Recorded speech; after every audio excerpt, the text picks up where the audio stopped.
राम राम जी सबको। आज मैं अपना ब्लॉग एक ऐसी समस्या से शुरू करने जा रही हूँ जो समाज में बहुत ही तेज़ी से नासूर बनकर फैलता जा रहा है। आजकल लोन समूह बड़े सक्रिय हो रखे हैं। वो ऐसी महिलाओं को चुनते हैं जो आर्थिक तंगी से गुजर रही हैं, जूझ रही हैं, और उनको मोटे ब्याज पर ऋण दे रहे हैं। तो ना कोई गारंटी लेते हैं ना कुछ लेते हैं। कोई पूछा जाए, अगर हम 1000 रुपये भी किसी को देते हैं तो बदले में कितनी गारंटी लेते हैं, कितना कुछ लिखवाते हैं। ये अननोन पर्सन, अनजान पर्सन कैसे आखिर किसी के घर में आके महिलाओं को, जो कि कमा भी नहीं रही हैं, एक पैसा तक नहीं कमाती, ऐसी औरतों को कौन ब्याज पर पैसा दे सकता है। तो ये एक बहुत ही घटिया और गंदे लोगों का समूह समाज में सक्रिय हो रखा है। अगर महिलाएं ऋण नहीं चुका पाती तो उनको उल्टे धंधों में धकेल दिया जाता है, और अगर किसी तरह से वो मोटा तगड़ा ब्याज दे देती है, किसी तरह से इधर उधर से जुगाड़ करके, तो फिर उनके पति पर बहुत ही भयंकर इसका प्रभाव पड़ता है। जिसकी तनख्वाह मात्र 15,000 10,000 तक होती है, वो कैसे 20,000 तक का लोन चुका सकता है, वो भी ब्याज के साथ।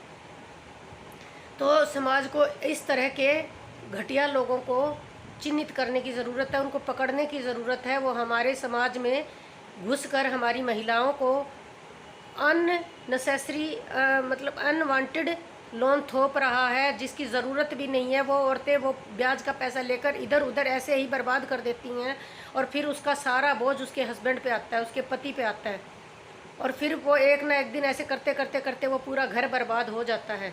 नहीं, ज़रूरत क्या है इस तरह के ब्याज पर पैसा लेने की। छोटे छोटे खर्चे, घर के डेली ज़रूरतें, उन ज़रूरतों को छोटा करो भाई, सीमित करो। घर की ज़रूरतें कभी पूरी नहीं होती, घर में खर्चे बढ़ते जाते हैं, घर के खर्चे कभी कम नहीं होते।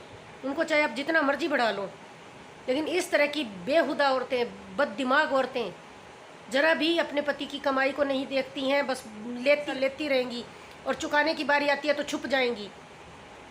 अरे ऐसी ऐसी अच्छे घरों की औरतें मैंने देखी हैं जो पूरी तरह बर्बाद हो चुकी हैं। उनका बढ़िया बिजनेस चल रहा था, अच्छा काम चल रहा था, सब कुछ बर्बाद कर लिया, अब दिहाड़ी करती फिर रही हैं जगह जगह। जब पति के कमाने से कुछ नहीं हुआ, तुम्हारे दिहाड़ी करने से क्या हो जाएगा, इधर उधर धक्के खाने से। कर ली ना अपनी ज़िंदगी बर्बाद, नकली लोगों के दिखावे में आके, नकली दुनिया के चाल चलन के पीछे पड़ के। आज वही लोग मजाक उड़ा रहे होंगे कि जगह जगह दिहाड़ियाँ करते फिर रहे हैं ये लोग, जो कल तक ब्याज पर पैसा लेकर अपनी दिखावा कर रहे थे, दुनिया में दिखा रहे थे, उनकी बराबरी कर रहे थे। अरे भाई कम खा लो, कम में गुजारा कर लो, मत किसी का मुकाबला करो। कम से कम ये ब्याज वाले जो मेंढक सिर पे मंडरा रहे हैं, ये तो नहीं होते, तब बेइज्जती तो नहीं होती कि जगह जगह धक्के खाते फिर रहे हो आज तुम उसी पैसे को जुटाने के लिए। जो औरतें ओवर स्मार्ट बनती हैं, हम हद से ज़्यादा चालाक बनती हैं, वो धक्के खाती फिरती हैं, उनको आराम की ज़िंदगी पचती नहीं है। घर का गुजारा तभी सही से हो पाएगा जब पति लाएगा और पत्नी उसको ढंग से और बहुत ही सुनियोजित तरीके से उस पैसे का इस्तेमाल करेगी।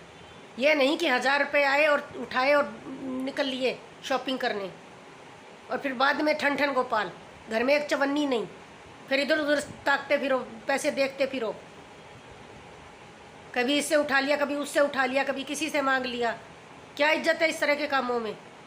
तो ऐसी औरतों पे लगाम लगाने की ज़रूरत है, और इस तरह के पतियों को भी सतर्क होने की ज़रूरत है, वरना वो पूरी तरह से बर्बाद हो जाएंगे। जब सब कुछ ख़त्म हो जाएगा तब क्या करेंगे। जब पति के कमाई से नहीं गुजारा हो रहा तो वो कमा के कौन सा यहाँ महल खड़े कर देगी। तो ऐसी दिमाग से पैदल औरतों के पीछे चलने से अच्छा है अपना पैसा अपने काबू में रखो। जो इंसान कमा नहीं रहा उसे अननेसेसरी फिजूल का खर्चा करने का भी कोई अधिकार नहीं है। वो अपने बच्चों का हक भी बर्बाद कर रही है ऐसी औरतें, और अपने पति की कमाई को भी मिट्टी में बहा रही हैं, पानी में बहा रही हैं, उस पति की खून पसीने की कमाई को भी बर्बाद कर रही हैं। तो मैं औरतों के खिलाफ़ नहीं हूँ, लेकिन ऐसी औरतों के 100% खिलाफ़ हूँ जो अपने पति की कमाई को बिना देखे, बिना सोचे, बिना समझे ऐसे ही पानी में बहा देती है, और फिर कर्जवाई कर देती है अपने पति को, एक एक बाल उसका कर्जे में डुबो देती है, और फिर खुद भी मजदूरी करती फिरती है।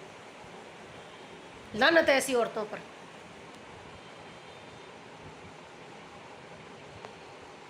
इन्हीं शब्दों के साथ मैं आज का ये अपना ब्लॉग एंड करती हूँ। अगर मेरे विचार अच्छे लगे हों, किसी का भी घर बर्बाद होने से बच रहा हो और किसी को भी इससे कोई थोड़ी बहुत भी मोटिवेशन मिल रही हो, थोड़ा बहुत भी सपोर्ट मिल रहा हो, तो प्लीज़ जहाँ भी देखे कि इस तरह से किसी के घर बर्बाद हो रहे हैं, वहाँ खर्चे बेलगाम हो रहे हैं और छोटी छोटी ज़रूरतों को पूरा करने के लिए लोन उठाए जा रहे हैं, ऐसी चीज़ों को तुरंत प्रभाव से समाप्त करने के लिए अगर मेरी वीडियो ज़रा भी सहायक होती है तो आप अपने किसी नज़दीकी जानने वाले जो इस तरह के कृत्य कर रहे हैं उनके पास ज़रूर शेयर करें। इसी के साथ आप सबका बहुत बहुत धन्यवाद मेरी वीडियो देखने के लिए। राम राम।